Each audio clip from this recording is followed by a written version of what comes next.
Saya akan menjelaskan tentang apa itu hadis, sunnah, khobar, dan atsar. Hadis secara bahasa berarti jadid, yaitu baru, qorib, yaitu dekat, dan juga dapat diartikan sebagai sesuatu yang diperbincangkan. Sedangkan menurut istilah, menurut ulama muhaddisin, hadis ini berarti segala yang disandarkan kepada Nabi Shallallahu Alaihi Wasallam, baik itu perkataan, perbuatan, persetujuan, sifat tubuh dan akhlak, baik itu hakikat, nyata maupun hukum, termasuk juga seluruh gerak dan diam beliau dalam keadaan terjaga maupun tertidur. Sedangkan sunnah secara bahasa berarti jalan yang terpuji. Menurut istilah, menurut ahli fikih, sunnah ini adalah hal-hal yang berasal dari Nabi Muhammad SAW yang tidak termasuk hal-hal yang diwajibkan. Kemudian khobar secara bahasa berarti berita. Kemudian secara istilah, khobar ini adalah sesuatu yang datang dari Nabi ataupun dari selain Nabi. Kemudian yang terakhir yaitu atsar.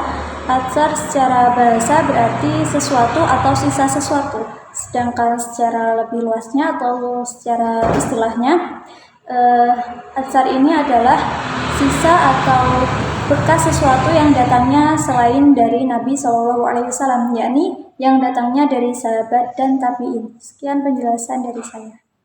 Baik, untuk materi yang kedua yakni perbedaan dan persamaan hadis, sunnah, khobar, dan atsar. Untuk perbedaan sendiri yakni terbatas pada perkataan dan perbuatan yang bersumber pada Nabi Shallallahu Alaihi Wasallam. Untuk yang sunnah yakni perbedaannya segala yang bersumber dari Nabi Muhammad Shallallahu Alaihi Wasallam, baik perkataan, perbuatan, budi pekerti atau perjalanan hidupnya, baik sebelum diangkat menjadi rasul atau sesudah diangkat menjadi rasul. Tiga yakni khobar. Khobar ini segala sesuatu yang diketahui oleh Nabi Shallallahu Alaihi Wasallam tentang keadaan atau peristiwa yang terjadi sebelum atau sesudah beliau. Segala sesuatu yang diriwayatkan dari para sahabat Nabi Muhammad Shallallahu Alaihi Wasallam, baik berupa perkataan, perbuatan atau persetujuan terhadap suatu perbuatan.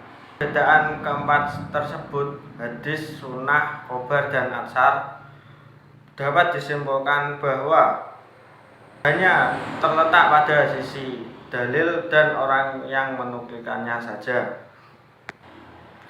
Untuk yang kedua yakni persamaan. Persamaan keempat tersebut memiliki kesamaan maksud, yaitu segala yang bersumber dari Nabi Muhammad SAW, baik berupa perkataan, perbuatan maupun takrirnya. Baik, selanjutnya yakni fungsi hadis, sunnah, khobar, dan atsar. Yang pertama mengenai fungsi hadis. Fungsi hadis terhadap Al-Quran sebagai bayan atau penjelas. Ini difahami oleh para ulama dengan berbagai pemahaman. Antara lain yang pertama yakni sebagai bayan takrir. Ialah hadis yang berfungsi untuk menetapkan, memantapkan, dan mengkokohkan apa yang telah ditetapkan Al-Quran, sehingga maknanya tidak perlu dipertanyakan lagi.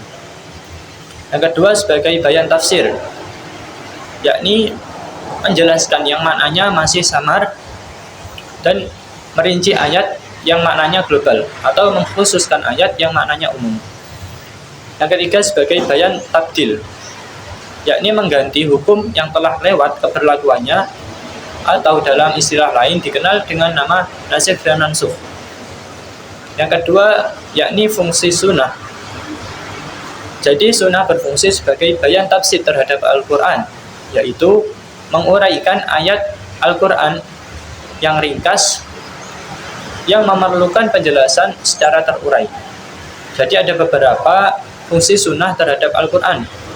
Yang pertama sebagai bayan tafsil, yaitu perinci ayat yang masih mujmal. Yang kedua bayan taksis, yaitu pengkhusus yang bersifat umum. Yang ketiga bayan ta'yin, yaitu menetapkan makna yang dimaksud dari suatu ayat yang memungkinkan memiliki beberapa makna, seperti menjelaskan ayat yang masih mustarak.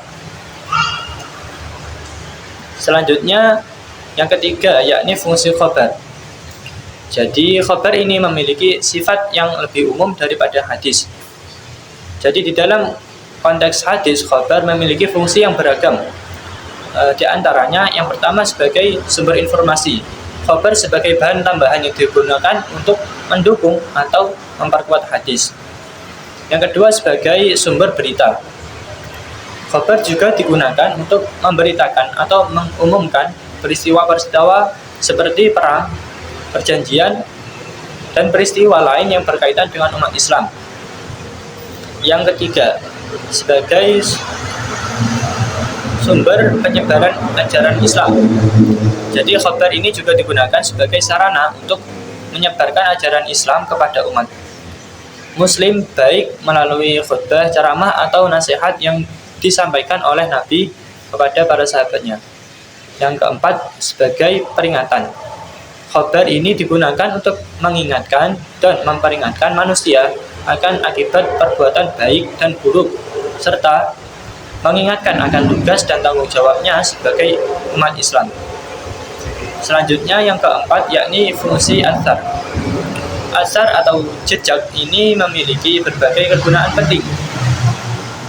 Di antara lain yang pertama yakni sebagai pemeliharaan sunnah. Jadi athar digunakan untuk memahami dan memelihara sunnah Nabi Muhammad yang meliputi riwayat dan praktek-praktek yang dilakukan oleh Nabi dan para sahabatnya. Yang kedua, penyampaian hadis. Jadi athar digunakan sebagai sumber bagi para ulama untuk menyusun hadis-hadis dan riwayat-riwayat yang diteruskan dari generasi ke generasi. Yang ketiga, memahami konteks sejarah. Athar membantu dalam memahami konteks sejarah yang dimana Islam muncul dan berkembang. Ini memberikan wawasan tentang kondisi sosial, politik, dan budaya yang ada pada masa saat itu. Yang keempat sebagai hukum Islam. Athar digunakan untuk mendukung hukum-hukum Islam di dalam hal ijtihad atau penalaran hukum serta fatwa atau pendapat hukum. Yang keempat yakni pengembangan akhlak. Athar memberikan contoh-contoh dari kehidupan Nabi dan para sahabatnya yang dapat digunakan dan dijadikan teladan untuk pengembangan akhlak dan perilaku muslim. Jadi intinya peran athar ini penting dalam pengembangan hadis sebagai sumber tambahan untuk memahami praktek keagamaan pada generasi awal umat Islam. Sekian dari saya, bisa dilanjutkan untuk presentator selanjutnya. Selanjutnya yaitu contoh hadis, sunnah, khobar, dan athar. Yang pertama contoh hadis seperti innamal a'malu binniyat wa innama likulli imri'in ma nawa, yang artinya sesungguhnya setiap perbuatan itu didasari oleh niat dan bagi setiap orang yang dia niatkan. Hadis riwayat Bukhari dan Muslim. Yang kedua yaitu contoh sunnah seperti tabassumuka fi wajhi akhika laka shadaqatan, yang artinya senyummu di hadapan saudaramu sesama muslim adalah bernilai sedekah bagimu. Hadis riwayat Tirmidzi.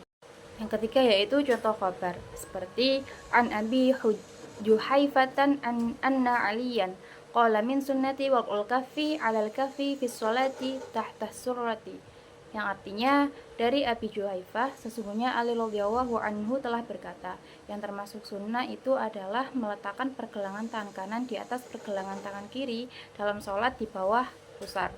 Sunan Abi Dawud nomor 756. Dan yang terakhir yaitu contoh athar seperti perkataan tabi'in yaitu Ubaidillah ibni Abdillah ibni Utbah ibni Mas'ud sebagai berikut. As-sunnatu ayyukabbiral imami yaumal adha dina yajlisu alal minna birri qabla al-khutbati tis'a takbiratin, yang artinya menurut sunnah hendaklah imam bertakbir pada hari raya fitri dan hari raya adha sebanyak 9 kali ketika duduk di atas mimbar sebelum berkhutbah. Hadis riwayat Baihaqi.